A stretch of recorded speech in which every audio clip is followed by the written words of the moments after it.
여러분 안녕하십니까. 시사진단의 현재훈입니다. 최근 동물 테마파크 사업으로 인해 서늘 1위 마을 갈등이 깊어지고 있습니다. 개발 사업으로 무너지는 마을 공동체 문제 진단합니다. 곶자왈 보호지역 확대를 놓고 청정환경 보존이냐 사유재산 침해냐를 놓고 논란이 일고 있습니다. 오늘은 흔들리는 제주의 청정과 공존에 대해 자세히 짚어보겠습니다. 네 분의 패널과 함께합니다. 안녕하십니까? 안녕하십니까? 서늘 1위에 들어설 예정인 제주 동물 테마파크 사업이 단순한 환경 파괴 논란을 넘어 주민 간의 갈등으로 치닫고 있습니다. 관련 영상 보시고 자세한 얘기 나누겠습니다. 조천읍 서늘 1위 이장과 동물 테마파크 사업자인 대명 측이 맺은 지역 상생 방안 협약서입니다. 사업자가 마을 발전 기금으로 7억 원을 지원하고 마을회는 사업에 적극 협력한다는 내용이 골자입니다. 마을회가 행정 절차상 인허가를 지원하고 공사 진행 과정에서 협업하는 등 구체적인 사항까지도 담겨 있습니다. 하지만 이 협약은 주민들 몰래 마을 이장의 독단으로 체결된 겁니다. 사업을 반대하는 주민들은 주민 동의 없는 협약은 원천 무효라며 법적 소송까지 검토하고 있습니다. 우리 주민들이 너무 이제 공분을 사고 있고 이 어이가 없는 일이 벌어졌다 해서 변호사 자문을 구해서 소송을 할 수밖에 없다. 지금은. 이장은 사업에 대한 주민 찬반이 극심한 상황이라 혼자 결정했다며 주민 동의 없이 협약을 체결했다는 사실을 인정했습니다. 갈릴 부분은 어쩔 수 없이 가려고 내가 이장이 판단하게 결론 내린 부분이기 때문에 그래도 찬반에서 전부 다 논의를 안 했습니다. 서늘 곶자왈 일대 58만 제곱미터의 대규모 사파리와 숙박시설 등을 조성하는 동물 테마파크 사업. 환경 영향평가 회피 논란 등 반대 여론이 거세지자 제주도는 사업자에게 주민 설득을 요구했습니다. 영향을 미치는 것 중에 하나라고 볼 수 있죠. 예, 그건 하나인데 그런 걸 보여주는 내용 중에 하나라는 거죠. 동물 테마파크 사업 승인을 위한 행정 절차는 사실상 모두 마무리됐고 원희룡 지사의 개발사업 변경 최종 승인만을 앞둔 상태입니다. 네, 정리해보면 서늘 1위 마을에서는 지난 4월에 마을 총회를 열고 사업 반대 입장을 결정했습니다. 이때 반대 대책위원회를 구성했는데 당시 이장이 위원장을 맡아서 그동안 반대 운동을 주도해 왔습니다. 그런데 갑자기 분위기가 중간에 바뀌었습니다. 이 반대위원회 위원장을 맡던 마을 이장이 밀실 협약 논란이 좀 일고 있습니다만은 사업자 측과 이 협약을 맺어서 찬성 쪽으로 돌아서면서 지금 갈등이 확산되고 있는데요. 김 박사님, 단순한 이장의 어떤 입장이 바뀐 게 지금 갈등 확산의 원인으로 봐야 됩니까? 1차적인 표면적인 이유는 그런 것일 수 있겠고요. 또 두 번째는 여기가 상생 협약이라고 하는 것이 이제 의무상은 아니지만 그래도 마을 주민들 설득하는 사업자의 최소한의 성의 표시라고 행정이 받아들일 수 있기 때문에 아마 이제 사업자 측에서 지속적으로 이장과 접촉했을 가능성이 크죠. 그래서 결국 그런 것들 때문인데, 근데 이런 결정이 결국 이장의 혼자의 독단적인 결정에 의해서 이루어졌다라고 하는 건 굉장히 좀 심각한 것이고, 마을회의가 총회를 통해서 반대를 결정했었거든요. 그러니까 마을총회 결정을 정면으로 좀 뒤집은 셈이 되는 거죠. 강 대표님은 어떻게 생각하십니까? 이런 일련의 상황. 저는 마을회장의 고유한 권한일 수 있다고 봅니다. 그런데 어쨌든 말씀하신 대로 이미 마을총회에서 반대한 사항을 뒤집으려면 의장이 법률적 권한을 떠나가지고 다시 한번 마을총회라든가 또 마을 개발위원회 의원들 통해 가지고 한번 의사를 바꾸는 절차가 필요했었는데 그런 과정이 생략되면서 지금 상당히 많은 또 논란을 가져오고 있는 사안으로 판단되고 있습니다. 네, 저도 말씀드리고 싶은 게 협약서를 지금 체결을 했는데 마치 이 협약이 있으면은 지금의 개발 사업이 승인이 되고 협약을 맺지 못하면은 승인이 안 되는 것처럼 좀 그런 분위기로 언론에서 나가고 있는 것으로 보이는데요. 그런 것은 아니고 우리 아까 VCR에서도 나왔고 좀 아까 김 박사님도 얘기하셨지만 이 협약서라는 것은 행정에서 이 처분을 할 때 하나의 그냥 참고 자료가 되는 것입니다. 그렇기 때문에 지금 이미 7억 원 마을발전기금으로 받는 것으로 해서 협조한다는 협약서를 작성을 했다고 해도 이미 마을에서 거기에 대한 다시 반대대책위원회들이 큰 문제를 제기를 하고 있고 또 소송까지 이미 제기를 하고 있는 상황에서 행정에서 이미 이 협약서를 기준으로 해서 뭐 바로 승인이 나가거나 그러기는 좀 어렵지 않을까 그런 생각도 듭니다. 김 교수님은 요 일련의 상황, 일련의 마을 주민 간의 갈등 상황 어떻게 보고 계십니까? 그래서 뭐 저게 우리 제주가 항상 개발 사업, 대규모 개발 사업이 들어올 때마다 가장 큰 피해를 입는 곳이 오히려 개발의 수혜자로서의 마을 주민이 아니고 오히려 마을 주민들의 그 공동체가 이제 훼손돼 가는 것, 이 소위 말하는 찬반에 의해서 이렇게 대립하는 갈등 구조로 변해돼서 오히려 수혜자가 아닌 피해자가 되는 거 보면 정말 안타깝게 생각하고요.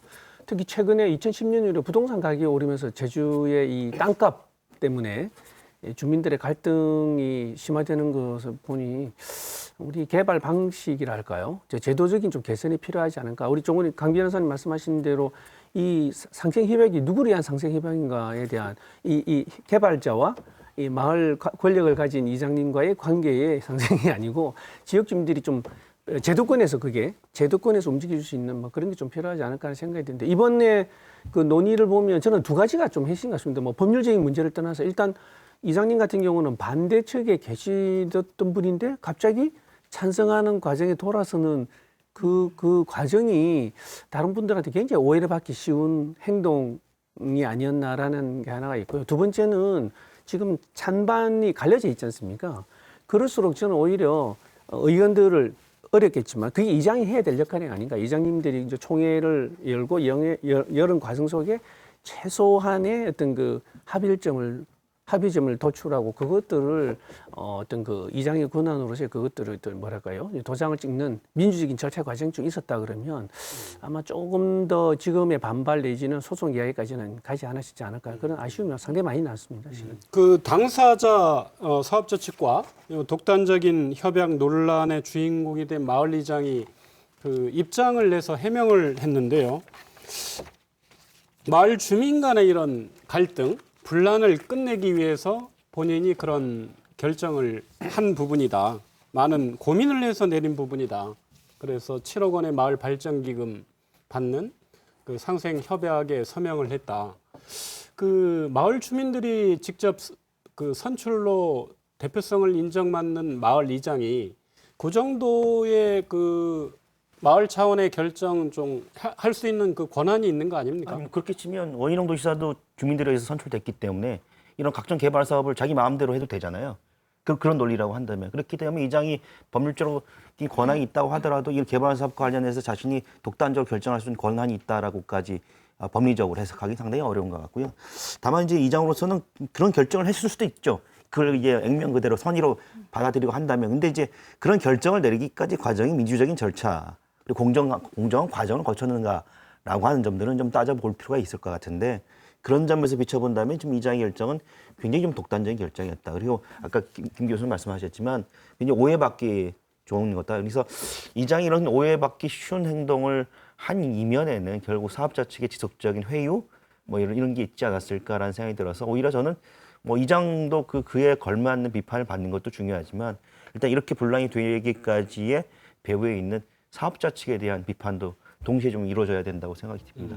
지금 우리가 향약을 확인을 하지는 못했지만 지금 그 이장이 7억 원의 마을 발전 기금 요거를 받는 데 있어서 7억 원을 받는다는 것은 어떻게 보면 마을에 있어서의 수익이라고 볼 수 있거든요. 근데 그렇다고 해도 이런 수익적인 계약을 맺는 데 있어서도 이렇게 찬반이 첨예하게 갈려져 있는 거에 있어서는 어떠한 총회라든지 총회가 아니면 적어도 개발위원회라는 것이 마을에는 있습니다.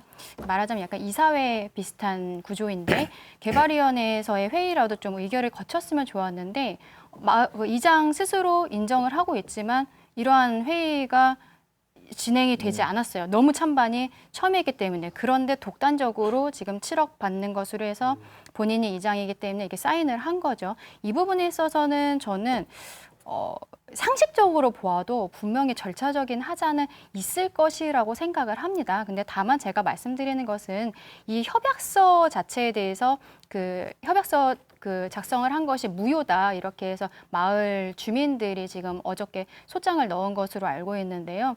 여기에 있어서의 협약이 무효가 된다고 해서 우리 지금 개발 사업 자체가 무효가 된다거나 그런 것은 아니라는 점을 우리 시청자들께서도 좀 알아주셨으면 합니다. 그래도 아까 조금 전에 VCR에 나온 것처럼 우리 행정 쪽에서는 주민들의 그런 그 상생 협약서인가요? 그것을 참고를 한다 그랬잖아요. 그 반대로 그런 문제가 생기면 그 협약서 자체가 문제가 되기 때문에 참고는 하지 않을까? 중요한 그런- 참고 자료인 거고 네. 실제로 저기가 제주도 제1호의 투자진흥지구였습니다. 또 반대로 뒤집어지다 보니까 제1호 투자진흥지구 해제 지역인데 그때 심사할 때 보면은 이제 마을과의 협약서 이런 게 상당히 중요한 부분이었기 때문에 물론 이제 법률상은 따져봐야겠지만 전체적인 맥락에서는 행정 입장에서는 이제 마을과의 협약 또 람타르 관련된 그 위원회 협약 이런 게 상당히 이제 인허가 조건 상당히 중요한 부분으로 판단하고 있는 것으로 알고 있습니다. 그러니까 저희 인허가와 관련된 최종 승인은 행정이 하는 거잖아요.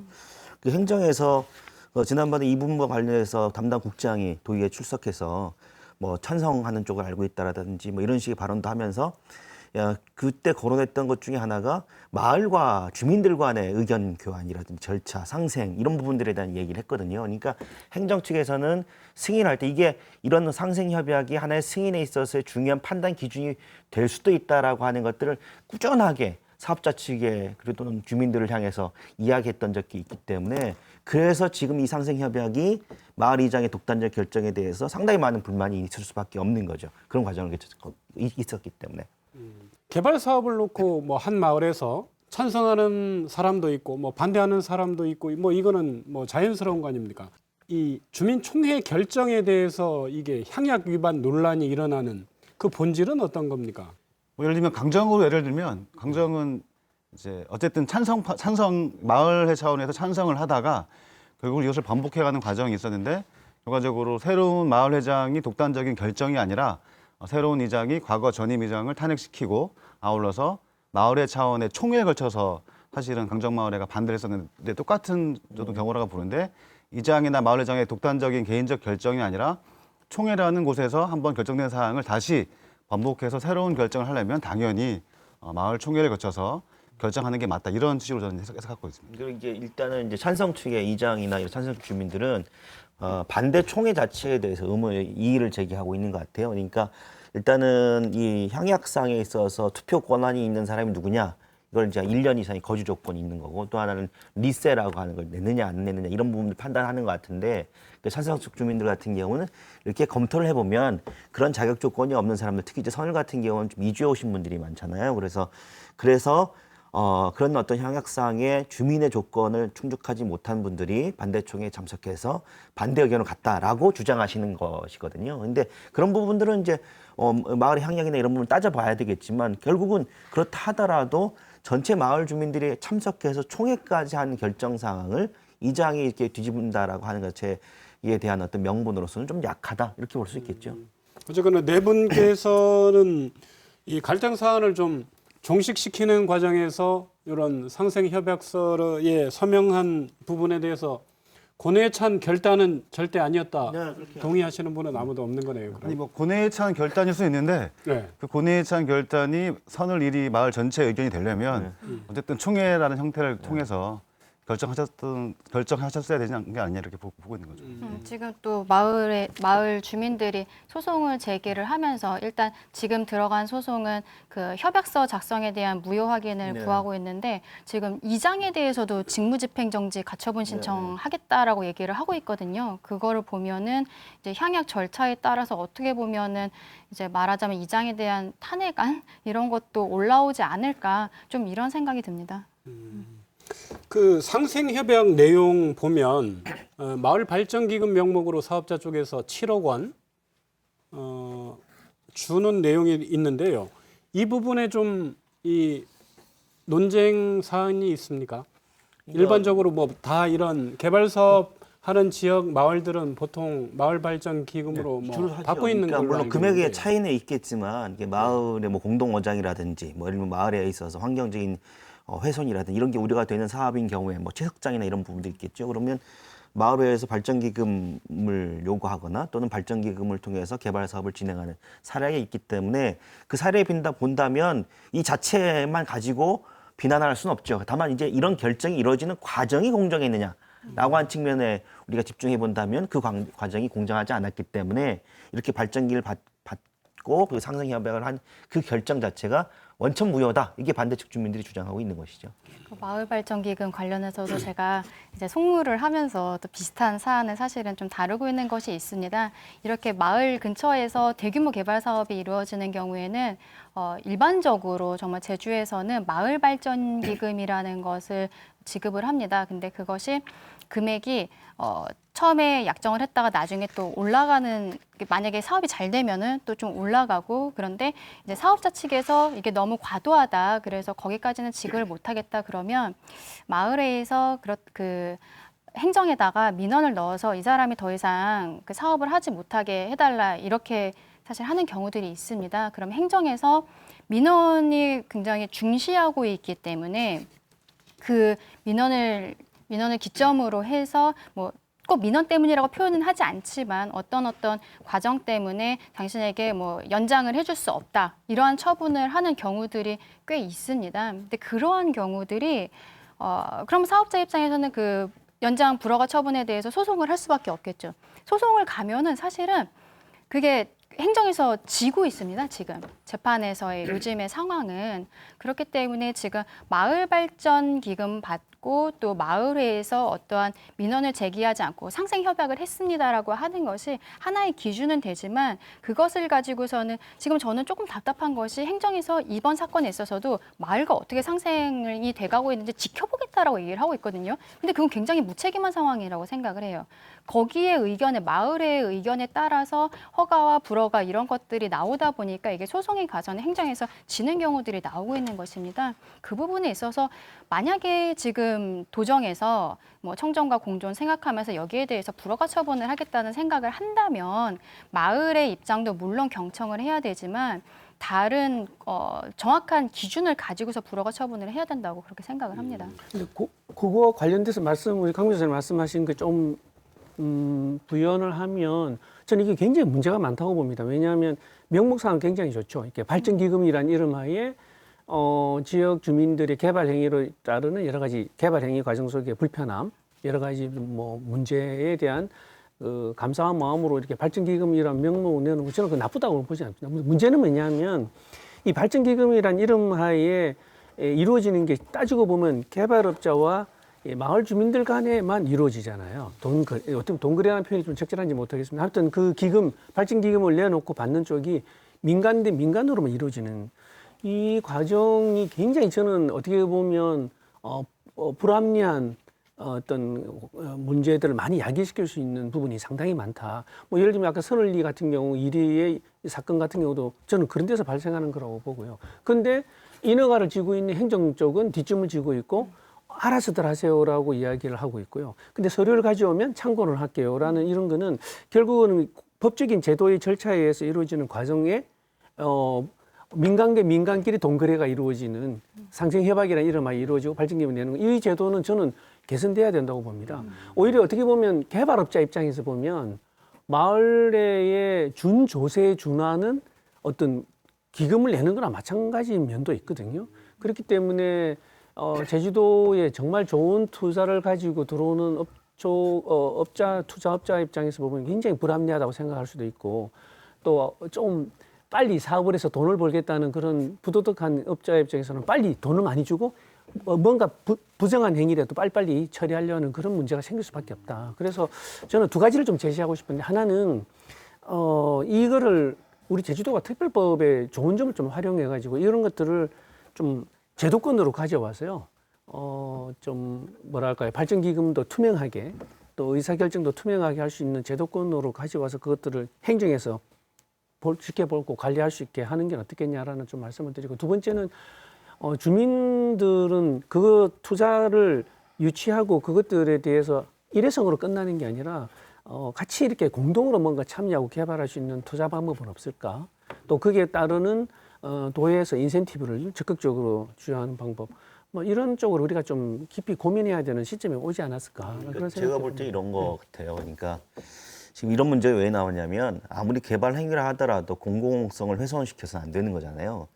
근데 행정에서는 개발 행위의 과정을 굉장히 중요시하고 있으면서 공공성이 훼손되고 있는 부분에 대해서는 그다지 큰 신경을 써오지 않은 게 지금까지 개발 행위에 대한 관행이 아닌가.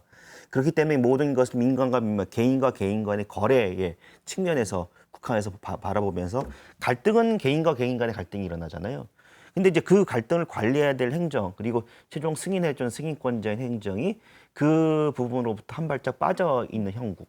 그러니까 그렇기 때문에 결국은 각종 개발 사업 인허 과정에서 끊임없이 마을과 개발업자들의 갈등이 벌어지고 있고, 그러니까 이런 어떤 악순환들을 오히려 행정에서 이걸 제도적으로 관리할 수 있는 방법이나 방안을 좀 연구했으면 좋겠는데, 그런 것들 우리가 좀 그동안 손 놓고 있지 않았나. 그런 문제들이 결국은 이 선월리 동물 테마파크에서 터져 나온 게 아닌가 싶습니다. 행정 쪽에 그 마을 발전 기금을 네. 확장해서 보면은 행정에서 여러 가지 하수 처리장 시설, 뭐 폐기물 매립장 이런 공공기관이 필요한 시설을 하는데도 마을에서 요구하는 부분들을 뭐 마을 발전 기금 내지 마을 지원 사업으로 요구하는 부분 충족을 하지 않습니까? 왜냐하면 꼭 해야 되니까.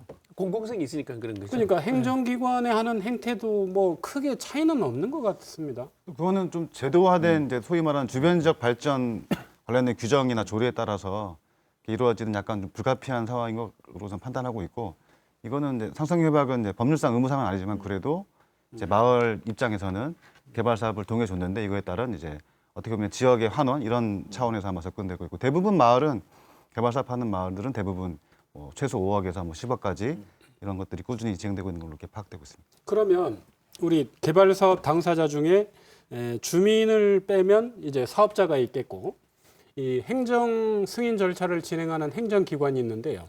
사업자하고 행정기관에서 이 해당 마을 지역 주민 간의 상생 협약서, 왜 그렇게 중요하게 생각하고 수단과 방법을 가리지 않고 이걸 하려고 한다고 생각하는지 말씀 좀 이유는 들어보겠습니다. 딱 한 가지잖아요. 그동안의 개발 행위에서 상생협약이 개발 사업의 명분으로 작용했던 적의 사례들이 굉장히 많습니다. 그래서 그렇기 때문에 상생협약 이런 걸 통해서 이 주민들과 이제 협의도 됐고 원만하게 합의가 됐으니 개발 사업을 승인해달라라고 하는 행정에 대한 압박용으로 이런 상생협약서가 사용됐던 적이 있어서, 그래서 그런 관행이 결국은 선을리에서도 이렇게 이어지고 있는 게 아닌가라는 생각이 드는데요.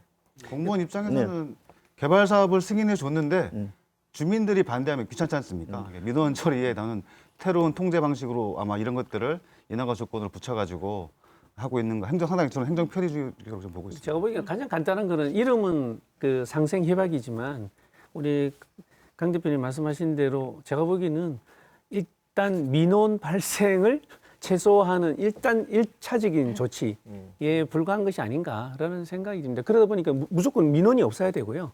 그 민원 사역에서 여러 가지 생길 수 있는 잡다한 것들은 굉장히 부담스러워 하거든요.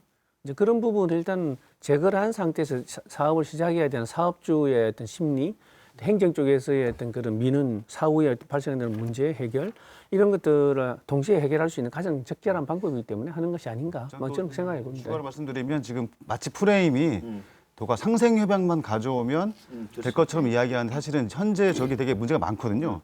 영향평가 관련된 절차상의 좀 문제도 있는 거고, 또 지하수 오염 문제가 있고, 또 사업 내용도 과거 초창기에 냈던 거는 그래도 뭐 조랑말 등 어쨌든 토종 관련된 게 있어요. 지금은 뭐 맹수들이 오기 때문에 다양한 분야에서 따져봐야 되는데 지금 상생협약적으로 너무 한쪽으로 몰리다 보니까 다른 중요한 사안들을 어떻게 보면 좀 사회적으로 묻혀버리게 하는 효과가 있는 거 아닌가. 그리고 또 하나가 이제 이런 이제 중간에 보면 개발 사업 그런 상생협약이 또 어떤 문제가 생기느냐면 상생협약이 됐으니까 모든 사업들이 다 오만하게 다 해결된 것처럼 포장이 될 수도 있고요. 아까 말씀하신 대로 또 하나는 이 중간 개발 사업 하다 보면 주민 공람이라는 제도들이 있거든요. 주민들에게 알려야 되는. 근데 이런 것들이 법적인 제도에 주민들의 다양한 의견들이 들어올 수 있는 가능성이 있는 제도도 이게 뭐라 해야 될까 무효화된다 그럴까 이게 기능이 제대로 작동이 안 될 수 있는 그런 부분도 있습니다. 그래서 이런 것들 아까 말씀드린 대로 좀 제도적인 부분에서 작동이 될 수 있도록 해야 되는 시점이 저는 왔다. 이제 너무 늦은 부분이 있지 않은가. 오히려 지역 공동체 우리 아름답고 마음 착하신 우리 농촌에 있는 어르신들 이 사람들의 마음이 이 땅과 개발 행위 때문에 갈라서는 갈등 구조는 이미 저기 해군 기지에서도 받고 여러 가지 받지 않습니까? 이제 이런 거를 방치해서는 안 되겠다는 그런 생각이 듭니다. 그 뭐 법적으로 보면 주민과의 상생 협약서 이 법적인 법률적인 효력이 없다면서요.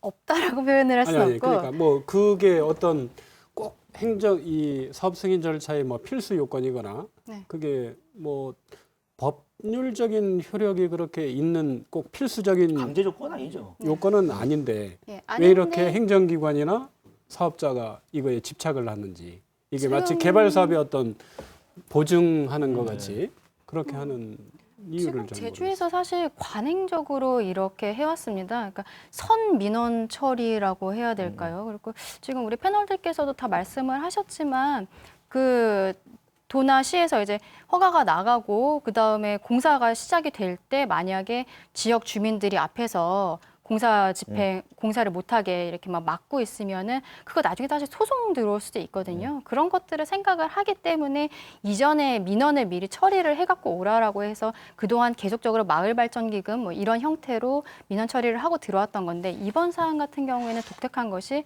마을발전기금을 이장이 7억 원을 받았는데 이것을 지역 주민들이 반가워하지 않는다는 거죠. 지금까지는 거기에 대해서 크게 문제 제기를 하지 않고 이렇게 지냈기 때문에 뭐 언론에 크게 수면에 드러나진 않았습니다만 발전기금 받는 것은 계속적으로 있었습니다. 그러니까 이런 거잖아요. 그동안 개발 사업을 승인해 줄 때 이 개발 행위가 제주의 전체적인 환경이나 공공적인 가치를 훼손하는지 여부가 판단의 기준이 아니라 오히려 행정에서는 이 개발 사업 행위가 지역 주민들과의 주민들의 민원을 야기할 것인지 그렇지 않을 것인지 이것만 판단해서 개발 사업을 승인해 줬기 때문에 결국은 이 상생협약이 굉장히 중요한 관건이 돼버렸다는 거죠. 그러니까 이제 굉장히 그동안의 행정이라고 하는 게 친개발적인 행정이라고 얘기해야 되나요? 그런 과정 속에서 불가피하게 발생한 부산 산물이 아닌가 싶습니다. 제주도 개발의 역사가 뭐 5년, 10년 이렇게 단기간도 아니고 수십 년 제주도 개발의 역사가 있지 않습니까? 그럼에도 불구하고 이렇게 지역 단위 개발 사업에서 이러한 주민 간의 갈등, 뭐 사업자와의 갈등 이게 계속 되풀이되는데도 개선이 안 되는 이유. 가장 이게 결정적인 뭡니까, 건 도대체? 행정 편의적인 발상이고 행정이 좀 굉장히 안일하게 생각하고 있는 거죠. 특히 하나는 그동안 이제 마을이나 한 수십 년 동안 개발 그 자체가 선이라고 생각했었잖아요. 개발이 되면 마을이 잘 살 수 있게 되고 마을이 성장할 수 있게 됐다라고 하는 개발과 성장에 대한 만능. 이것들이 결국 행정에서도 굉장히 만연해 있었기 때문에 개발 사업을 승인해 주는 것은 옳은 일이야. 다만 그 과정에서 민원이 불가피하게 일어나면 안 되기 때문에 그 과정 속에서 주민들과의 의견 교환이나 상생 협약 이런 것들이 중요한 관건이 되었다. 그러니까 지금 이 앞으로 이제 갈등 문제가 계속해서 나올 거예요. 특히 지역과 관련된 이 개발 행위에서 그 얘기 뭐냐면 행정이 개발이라고 하는 것이 곧 선이 아니라 개발이라고 하는 것이 제주의 환경적 그리고 공공적 가치에 부합하는지 여부를 충분히 판단한 이후에 사업 시행이나 승인 여부를 종합적으로 검토해야 된다라고 하는 행정의 변화. 이게 지금 우리가 목도하고 있는 현상이 아닌가 싶습니다. 저도 같은 생각을 가지고 있는데 지금 이번 사건 같은 경우에는 동물 테마파크라는 것이 과연 필요한가? 요즘에 또 동물의 인권 이런 이야기들도 많이 나오지 않습니까? 이게 만약에 사실은 제가 보기에는 어느 정도 절차적인 부분은 그 대명 측에서 다 처리를 한 것 같아요. 근데 도 입장에서는 이게 허가가 나갔을 때 사실은 또 전국적인 이슈가 되면서 이렇게 욕먹을 수 있는 상황이 있거든요. 그럴 때 어떻게 보면 지역 주민들이 합의해줬다. 지역 주민들이 상생 협약해가지고 가지고 왔다. 이게 어떻게 보면 행정의 면피용으로 쓴다는 생각도 사실은 좀 지울 수 없는 것도 사실입니다. 그렇게라고 생각하면 좋을 것 같은데 아마 행정은 절차만 지키면 사업 시행 승인해줘야지 우리가 방법이 없지 않습니까? 라고 얘기하는 분들이 많아요, 공무원들이. 그러니까 동물 테마파크 제주도에 들어오면 그것이 제주도의 전체적인 환경과 어떤 조화를 가지게 되는지 제주도 환경성을 어떻게 훼손하게 되는지에 대한 고민하지 않고 개발 사업자가 관련 절차만 제대로 밟았는가 이것만 판단하는 거잖아요. 그러니까 행정이 생각을 안 하는 거죠. 환경적 가치에 대해서. 결국 결정적인 원인은 거죠. 행정이 있는 거죠. 저는 근본적으로 시대와 사회적 여건이 바뀌었는데 우리는 법과 제도 인식이 아직까지 바뀌어가고 있지 않는 부분이 저는 크다고 보는데 50년대, 60년대, 뭐 70년대까지만 하더라도 이 투자가 유치가 돼야 되고 또 관에서는 그 투자 중심으로 해서 지원을 해줘야 되는 그런 관계를 가지고 제주도에 거의 인프라가 없는 상태에서는 언제든지 들어오는 투자에 대해서는 다 쌍손을 들고 환영했거든요. 지역 주민들은요. 또 그럴 수밖에 없는 상황이고요. 워낙 없는 상태이기 때문에. 근데 지금 보십시오. 1990년 이후에 제주도는 어느 정도의 인프라, 관광이라는 인프라뿐만 아니라 모든 것이 관리되고 또 제주도가 이번에 우리 원도정 들어오면서도 했던 게 청정과 공정이라고 하듯이 제주도의 청정과 공존의 가치, 제주도 자연환경이 가치가 없다고 이야기하는 분 아무도 없지 않습니까? 이제 주민들의 인식이 바뀌어가고 있고 생활소득이 수준이 높아가고 있고 또 제주도라는 발전, 관광이라든지 경제 발전 모든 패러다임이 바뀌어가고 있는데 그 인식과 제도의 틀은 그대로 유지하고 있기 때문에 근데 지역 주민들의 목소리는 더더욱 높아져 가고 있고 근데 지역 주민이 이 제도권 안에서 움직여야 될 운신의 폭은 없고 그러니까 이게 제가 보기에는 사회적 구조의 갈등이 계속 생길 수밖에 없다고 생각합니다. 그래서 우리는 특별법이라는 아주 좋은 법인가 할까 모르겠습니다. 하여튼 제도를 가지고 있으니 이것을 도민들을 위한 특별법으로 좀 가야 된다고 하는 게 근본 취지라 그러면 아까 말씀드린 여러 가지 불합리한 거를 좀 제도 개선을 해야 된다는 게 제가 드리고 싶은 말씀이고요. 저도 언론에 조금 당부를 하고 싶은 게 이게 사실 언론에 나가기 너무 좋아요. 이장이 밀실로 7억 마을발전기금 받는 걸로 협약서 그냥 써줬다. 여기에 지금 너무 포커스가 맞춰져 있는데 계속 말씀드리는 것처럼 협약서 가지고서는 이 동물 테마파크가 생기냐 안 생기느냐가 하나의 그냥 참고 자료가 될 뿐입니다. 오히려 언론에서는 이제부터는 제주에 이러한 동물 테마파크가 지금 사자, 호랑이, 불곰 이런 애들이 온다고 하거든요. 이게 과연 필요한 것인가? 거기에 대해서 오히려 언론에서 조금 더 집중을 해줘야 되지 않을까? 좀 그런 생각도 듭니다. 알겠습니다. 네, 엄청 동의하고 가정이지만 사실 제주도에 맞지 않는 외래종이기 때문에 그 인수공통 전염병에 대한 우려도 사실은 존재하고 있습니다. 그리고 또 하나 저는 궁금한 거는 지금 사업자는 대명이긴 한데 저희 과거에 사실은 북제주군의 공유지였거든요. 그래서 제주도 내 업체가 한다고 해서 대략 사업 면적의 40%를 공유지를 상당히 싸게 넘겨줬는데 그 과정은 또 중간에 서귀포에 있는 업체가 소유했다가 친흥직으로 해제가 됐고 이후에 또 중국 자본하고 논의하다가 결국 대면까지 왔는데 저는 그 과정에서 우리의 공유지를 가지고 업체들 간에 시세 차익이 상당히 있었습니다. 근데 지금 상황에서는 저거를 저희가 환매받고 싶어도 관련 규정이 5년 이상이 돼버리면 환매를 못 받기 때문에 굉장히 어려운 조건이기 때문에 이 부분도 한번 누군가는 좀 살펴가지고 우리가 판 공유지에 대해서 어떻게 되는지 한번 확인해 볼 필요가 있는 것 같습니다. 김 박사님 요거에 대한 질문 하나 답변 듣고 다음 주제에 넘어가죠. 마을 주민 한 마을 오랫동안 살던 주민들이 네. 갈등하는 거는 참 안타까운 일인데요. 개발 사업이 아예 없으면은 갈등이 없을 수는 있습니다. 네. 근데 지금 세상에서 개발 사업이 없을 수는 없고요. 그러면은 지금 선을일이 마을 주민 갈등의 가장 큰 책임. 자, 일단 주민들이 있을 수 있다. 일차적으로 행정기관, 가장 큰 사업자. 책임은 누가 행정과 져야 되나요, 사업자가 있다고 보고요. 네. 개발 필요할 수 있죠. 근데 이제 지금까지 개발이라고 하는 것이 사업자를 위한 개발이고 사업자가 기획한 개발이잖아요. 그러니까 마을 주민들이 머리를 맞대서 마을의 발전을 위해서 어떤 개발이 필요한지에 대해서 논의하는 그 과정은 좀 생략되어 있단 말이죠. 결국은 그래서 이 갈등의 시작은 결국 동물 테마파크를 하겠다라고 하는 개발 사업이 시행되면서 생긴 거잖아요. 그러니까 그렇기 때문에 결국은 사업자의 가장 큰 책임이 있고 그 사업 개발 사업에 대해서 관련 인허가 절차를 밟도록 지금까지 묵인해온 행정에 대한 책임이 있는 거죠. 그러니까 그 사업자 행정에 가장 큰 책임을 져야 되는 것 같고 이것이 마치 주민들끼리 간의 갈등으로만 얘기할 게 아니라 행정이나 사업자가 이 갈등을 조장한 책임이 분명히 있으니 그런 부분에 특히 뭐 사업자와 뭐 사업 관련된 행위를 했기 때문에 뭐 책임이 없다라고 얘기할 수는 없지만 가장 중요한 건 행정에서 이런 부분들을 오히려 조장하는 책임이 있으니까 그런 부분에서 좀 관리를 앞으로라도 할 필요가 있지 않을까 싶습니다. 예, 알겠습니다. 이번에 곶자왈 관련 내용입니다.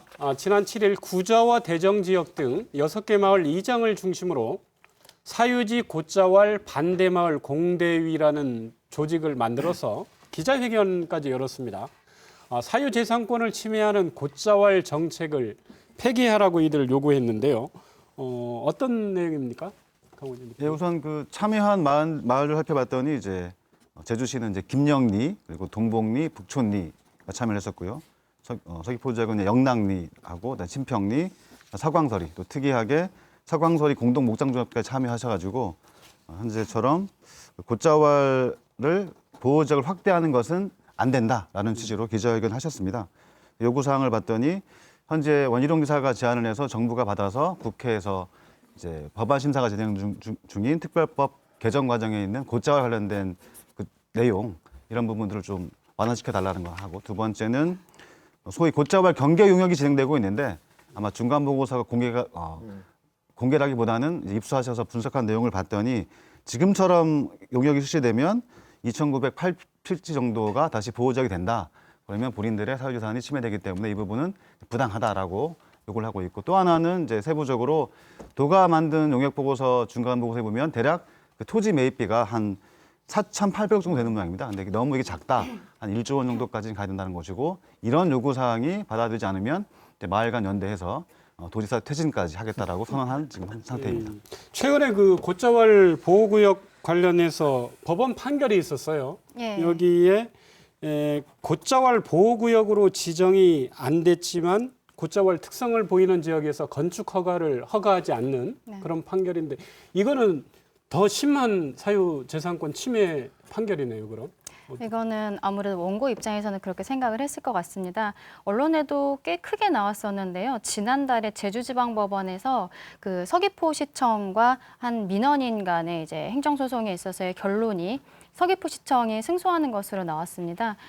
이 민원인이 그 곶자왈 지역 내, 근데 곶자왈 보전지역으로 지정된 곳은 아니었습니다. 근데 곶자왈의 특성을 보이는 곳이었는데 여기에서의 건축허가 신청을 하니까 서귀포시에서 이곳이 곶자왈이다라는 이유로 건축 불허가 처분을 한 것입니다. 이 불허가 처분에 대해서 행정소송을 제기를 했는데 결과적으로 서귀포시청에서 이기게 된 것이죠. 근데 이 사건 같은 경우에는 독특한 것이 곶자왈 보전지역으로 그 지정이 되어 있지 않은 곳이었습니다. 그런데 판결에서는 그 제주도에서 그동안에 곶자왈이라는 곳을 투수성 지질 요소를 기준으로 곶자왈을 파악해 관리해 왔다. 뭐 이런 점들을 들어서 지정이 되어 있지 않았더라도 이 부분이 곶자왈이 맞기 때문에 불허가 처분이 정당하다라고 해서 판결을 내렸거든요. 그 민원인 측에서는 항소를 한 상황이라고 합니다. 그래서 이거는 결과적으로는 아마 대법원까지 가게 될 것 같기는 한데, 근데 굉장히 유의미한 지금 판결이라고 볼 수 있겠죠. 이 민원인의 입장에서 정말로 사유재산권이 제한이 되는 것이고, 하지만 이제 만약에 도 그리고 서귀포시에서 자신이 있었던 것 같고 뭐 이 자연 보전이 필요하다고 생각을 했던 것 같은데, 다행히 제주지방법원에서 이거를 서귀포시청에서 승소할 수 있도록 판결을 내려준 거죠. 요 사유지 곶자왈 있는 그 지역 마을 중심으로 해서 지금 현재 사유지로 돼 있는 곶자왈들 곶자왈 보호지역으로 지정하지 말라. 곶자왈이 아닌 지역도 건축 행위를 못하게 법원 판결까지 지금 내려버려서 이분들은 더 마음이 급하겠습니다. 그렇습니다. 이게 지금 우리 강 변호사께서 말씀하신 이번 그 법원의 판결 사례를 본다 그러면 곶자왈이 아니라도 곶자왈과 유사한 그 특성을 가진 곳도 그 부분에 대해서는 공공성이 있는 보존의 어떤 가치를 우선시 손을 들어준 거거든요. 행정이 손을 들어준 거죠. 그거는 우리 해안 지역에서도 자연 해안 경관을 5층까지 지을 수 있지만 2층으로 지으라는 거에 대한 건축 심의에 대해서 손을 들어준 거와 똑같은 논리인데, 그만큼 공공성이 이제 저는 우리 법원 쪽에서는 중요시 보고 있다라는 측면에서는 상당히 진보적이고 또 제주의 특성을 보류한 판결이다라고 저는 일단 높이 평가하고 싶은데요. 지금 그런 측면에서 보면 우리 곶자왈 반대 공동대책위원회의 그 내용은 상당히 어떻게 보면 불리한 입장일 수 있다고 봅니다. 지금 곶자왈일 가능성이 있고 곶자왈의 그 경계를 확대한다는 측면이기 때문에 어떻게 보면 제주도의 상징성을 더 확대해서 지켜나가려는 그런 관점에서 본다 그러면 그분 대책위원회의 입장이 굉장히 약해지지 않을까. 그 명분이 약해지지 않을까라는 그런 생각이 듭니다. 김 박사님 어떻게 보십니까? 마을 주민들의 그 요구. 요구.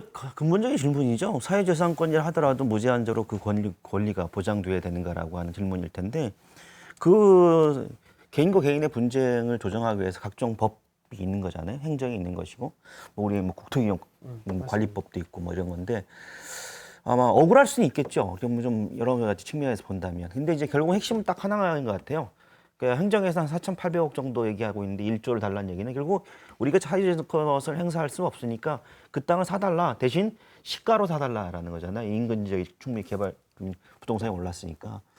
근데 그렇게 요구하신 분들은 대단히 과도한 요구인 것 같고 결국은 그 토지가 개인의 소유라 하더라도 그 토지는 대단히 공공적인 가치를 지니고 있는 것이고 제주 환경적인 문제를 생각한다면 결국 이거는 개인의 어떤 이기주의적인 발상이 아닌가. 그리고 또 거기 참여하는 마을회들 보면 어떤 데는 마을 공동목장 이미 팔아 넘긴 데들도 있단 말이에요. 그러니까 과연 이런 요구를 하시기 전에 제주 환경적 그리고 공공재산, 그 공공의 가치를 지키기 위해서 도대체 우리는 무슨 일을 했는가라고 스스로에게 좀 되물어봤으면 좋겠습니다. 예. 강 대표님, 그 제주 국립공원 확대 지정 네. 이 문제도 사실은 올 초부터 좀 진행이 되어 오다가 해당 지역 주민들이 좀 반발 때문에 지금 사실상 중단된 상태입니다. 네, 맞습니다. 예. 이 곶자왈 사유지 이 반대 움직임 같은 맥락으로 봐야 됩니까? 어떻게 봐야 돼요? 사실은 뭐 크게 보면은 이제 같은 맥락인 것 같고 그래도 저는 이제 뭐 매입비를 올린다 이런 걸 떠나서 국립공원 확대를 하거나 그다음에 곶자왈 보호지를 확대하려면 최소한 그래도 관련된 정보는 충분하게 이제 해당된 토지주나 주민들한테 제공을 하고 이와 관련해서 행정이 좀 나서가지고 협의를 해야 되는데 지금은 곶자왈 경계 영역도 제가 파악하기로는 세부적인 내용이 공개가 안 되고 있어요. 우선 그래도 이런 부분들은 행정이 정책적으로 하겠다고 하면 사전에 저는 충분히 협의할 수 있는 정도까지는 행정이 좀 투명성을 갖춰야만 또 다른 논란을 좀 방지할 수 있는 기회라고 일단 보여집니다.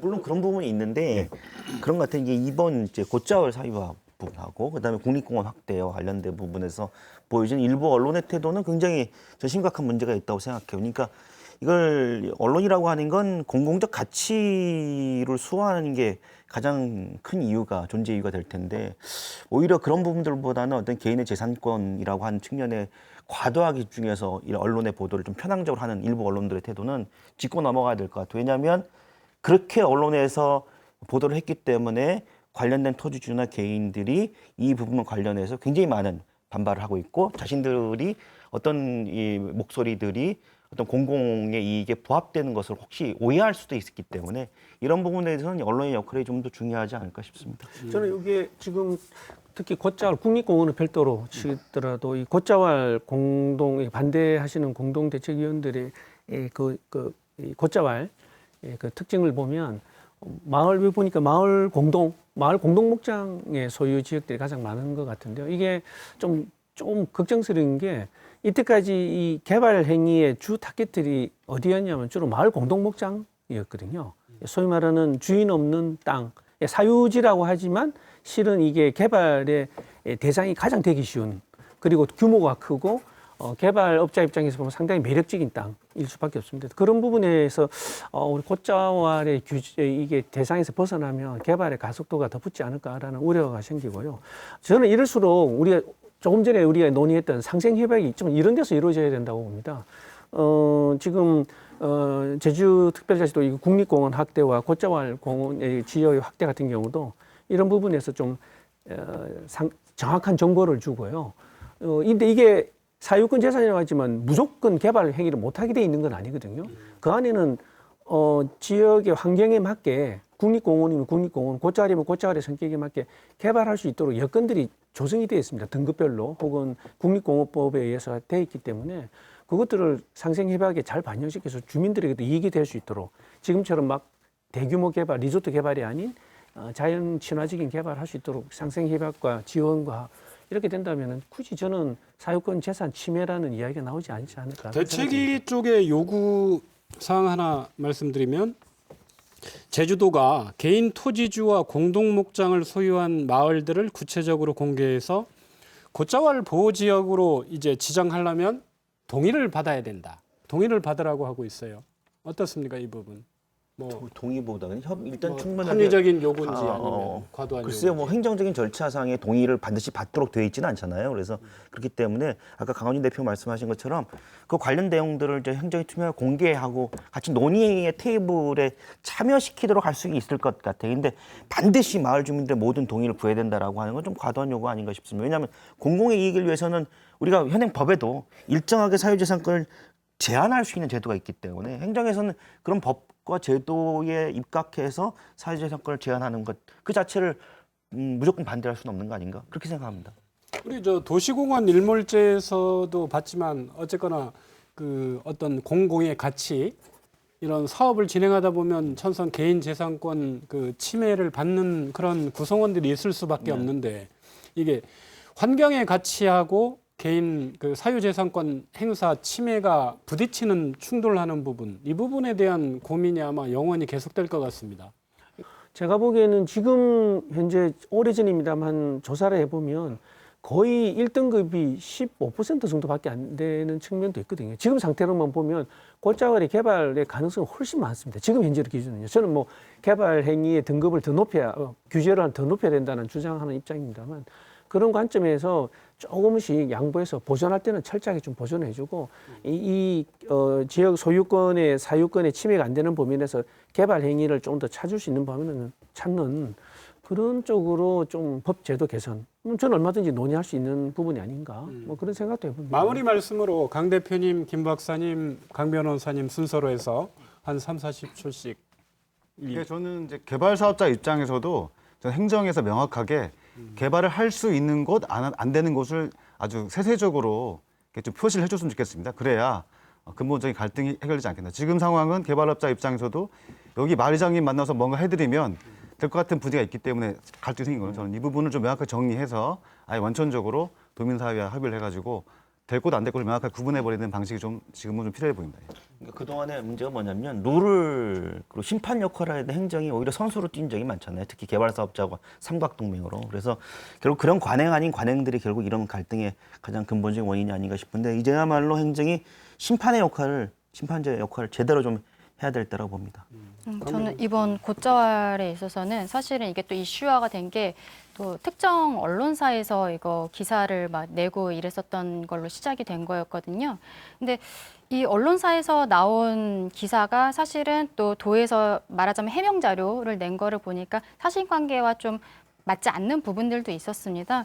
이런 거를 보면은 그 언론에서 나오기 전에 도에서 사실은 지역 주민들에게 충분한 정보를 줬으면은 이러한 혼란이 이렇게 생기지 않았을 수도 있지 않았는데 좀 그런 부분이 있지 않았나. 아까 우리 한라산 그 국립공원 확대 지정하는 부분에 있어서도 예전에도 지역 주민들이 그 정보를 몰랐기 때문에 혼란이 가중됐었던 부분이 있었거든요. 그러니까 행정에서 어떠한 사업을 진행을 한다면은 그 부분을 언론에서 얘기하기 전에 먼저 지역 주민들이 알 수 있도록 이러한 절차들이 좀 있었으면 좋겠습니다. 네, 고맙습니다. 대규모 관광 개발로 성장통이 심해지고 있지만 개발 열풍은 사라지지 않고 있습니다. 이 과정에서 소중한 마을 공동체까지 무너지고 있습니다. 과연 누구를 위한 개발인지, 무엇을 위한 개발인지 행정당국의 깊은 성찰이 필요합니다. 마무리할 시간이 됐는데요. 함께해 주신 네 분께 감사드립니다. 다음 시간에 뵙겠습니다. 시청자 여러분 고맙습니다.